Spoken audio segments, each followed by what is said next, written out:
السلام عليكم ورحمة الله تعالى وبركاته. مرحبا بكم معايا في عالم الحلويات. اليوم حلوة جديدة ووصفة جديدة.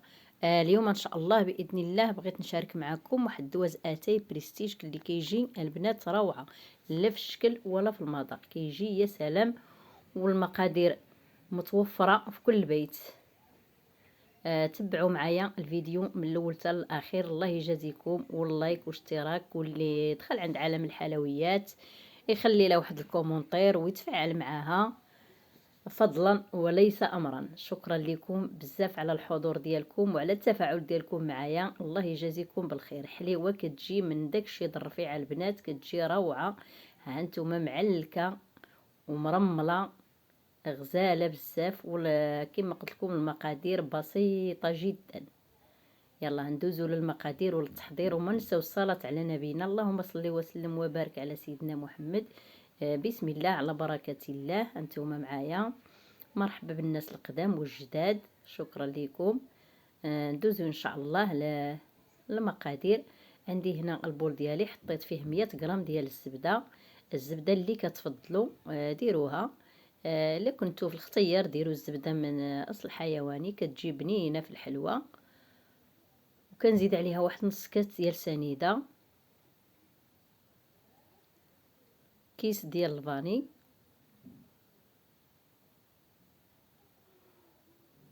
ورشيشه ديال الملحه، دائما كتعدلنا الذوق. وغادي نخلط هاد المكونات الزبده وسنيده مزيان.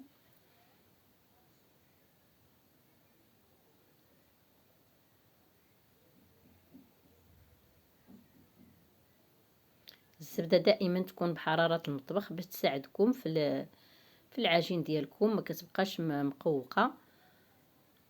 من بعد ما خلط السنيده والزبده كنزيد واحد الربع كاس ديال الزيت، وكنخلط مزيان. كندمج هاد العناصر جيدا.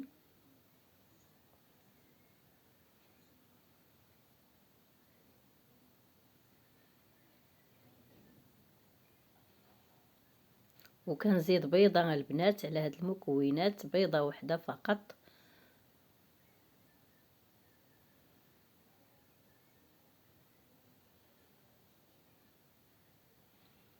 ندخل داك البيضه مزيان في هاد المكونات تيولي لي الخليط ديالي كريمي وملس. هانتوما كتشوفوا كيفاش داير الخليط باش تجيني الحلوه مرمله. ونزيد معلقه ديال المربى ديال الكونفيتير ديال خاص بالحلويات.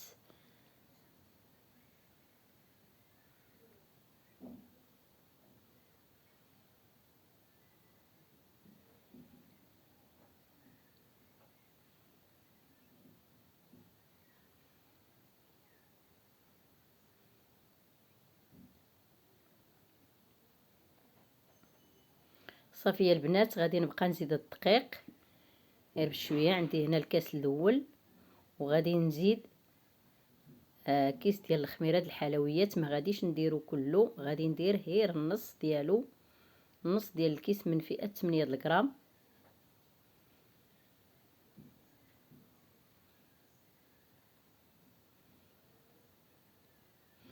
دابا نحاول نجمع الخليط ديالي، ولكن نجمعوه بحال الشكل اللي كنجمعوا الصابلي.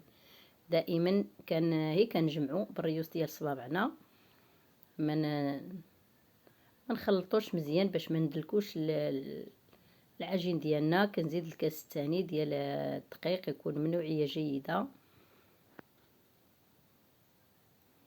نزيد الكاس الثالث، وانا كنخلط العجين ديالي غير بشويه بالريوس ديال صبابعي، ما كندلكش بزاف باش ما تعلكليش العجين ديالي.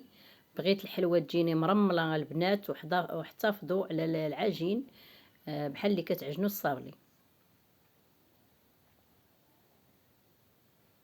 غادي نزيد الكاس الرابع،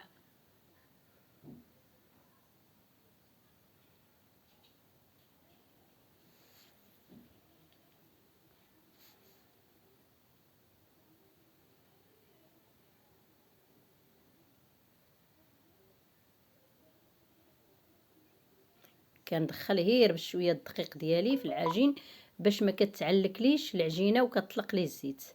ها نتوما البنات بعد ما ساليت العجين ديالي هزت ليا 4 ديال الكيسان د الدقيق. العجين كيبقى رطب ما قاصحش، نتوما كيفاش كتشوفوه في اليد ديالي. دابا غادي ندوز نشكلها. عندي البنات المعمول ديال التمر هو اللي غادي نشكل فيه الحلوه ديالي.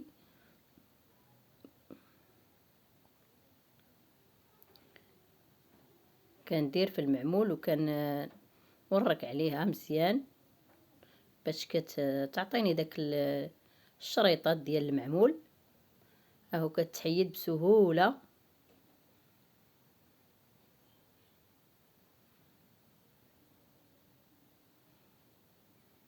علاش درت البنات الخميره ما درتش وحده كامله؟ على حساب هاد السنينات باش كيبقاو لنا باينين في الحلوه ديالنا. الا كثرنا الخميره غادي تنفخ لنا الحلوه في الفران وما كتبقاش عاطيه لنا الشكل اللي غادي نبغيو، اللي غادي بغيت يكون لي في الحلوه ديالي. هانتوما كتخدموا يعني دقه وحده حلوه سهله واقتصاديه وسريعه في التحضير البنات.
البنات بعد ما ساليت التشكل ديال الحلوه ديالي ها هي حطيتها في الطاوه اللي غادي ندخل الفران اللي فرشت لها ورق الزبده. كنجيب البنات واحد الاله معلقه ولا اللي كان عندكم ولا الجراره ديال الشباكيه وكنبقى نوسع داك الحفيره. كنبقى نوسعها شويه داك الحفيره. وعندي هنا 2 معالق ديال كاوكاو كونكاسي ولا اللوز ولا اللي كتفضلوا. عندي الكونفيتير مربى. كنزيدو على الخليط ديالي حتى كنشكل هاد العقده وكنعمر بها داك الحفيرات.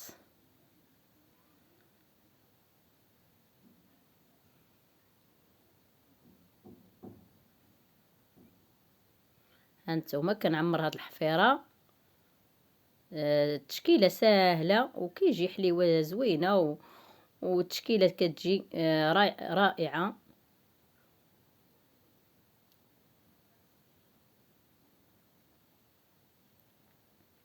دائما البنات نجيب لكم الجديد في دوز اتاي في الحلويات. ان شاء الله يتابعوني وديروا لي اللايك وشاركوا معايا في القناه ديالي باش يوصلكم دائما الجديد.